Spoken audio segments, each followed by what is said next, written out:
చాలా ఏళ్ల తర్వాత స్టార్ కామెడియన్ బ్రహ్మానందం ముఖ్య పాత్రలో ఆయన కుమారుడు రాజా గౌతమ్ హీరోగా ఈ రోజు ప్రేక్షకు ముందుకు వచ్చిన సినిమా బ్రహ్మానందం.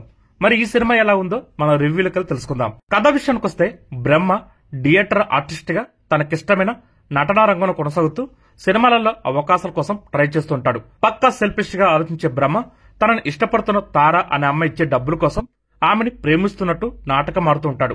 తారా మాత్రం బ్రహ్మని ప్రేమిస్తుంటుంది. ఈ విషయం మొత్తం బ్రహ్మ స్నేహితుడైన గిరికి తెలుసు. బ్రహ్మ తాత ఆనంద రామకృష్ణ ఓల్డేజ్ హోమ్ లో ఉంటాడు. బ్రహ్మకి కొంత డబ్బు అవసరం అవుతుంది. ఆ డబ్బులు తన పొలం ఇస్తానని బ్రహ్మానందాన్ని ఆనంద రామకృష్ణ ఒక విలేజ్ కి తీసుకెళ్తాడు. కానీ ఆ ఊరిలో పొలం ఉండదు. అసలు ఆ ఊరు కూడా ఆనంద రామకృష్ణది కాదు, గిరి వాళ్ళ ఊరు.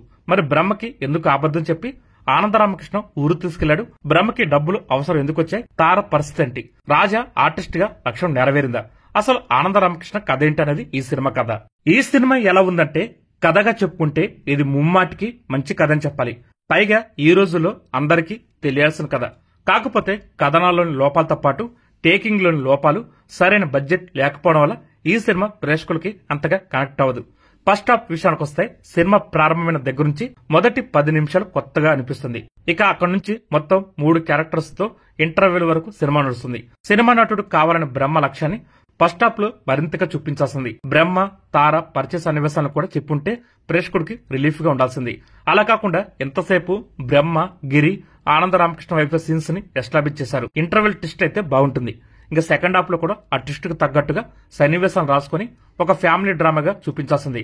అలా కాకుండా ఫస్ట్ హాఫ్ లోని పాయింట్ ని కొన్ని సీన్స్ లో రన్ చేసి ప్రేక్షకుడికి కొత్తదనం అనేది లేకుండా చేశారు. కాకపోతే సంపత్ క్యారెక్టర్ ని డిజైన్ చేసిన విధానం కొంత రిలీఫ్ ఇస్తుంది. దర్శకుడు అనుకున్న పాయింట్ కి సంపత్ ని ఇంకొంచెం ముందుగానే ఎంటర్ చేసి బ్రహ్మ సంపత్ కలిసి ఆనంద రామకృష్ణని ఎలా గెలిపించారని చెప్పుంటే ఈ సినిమాకి చాలా ప్లస్ అయ్యేది.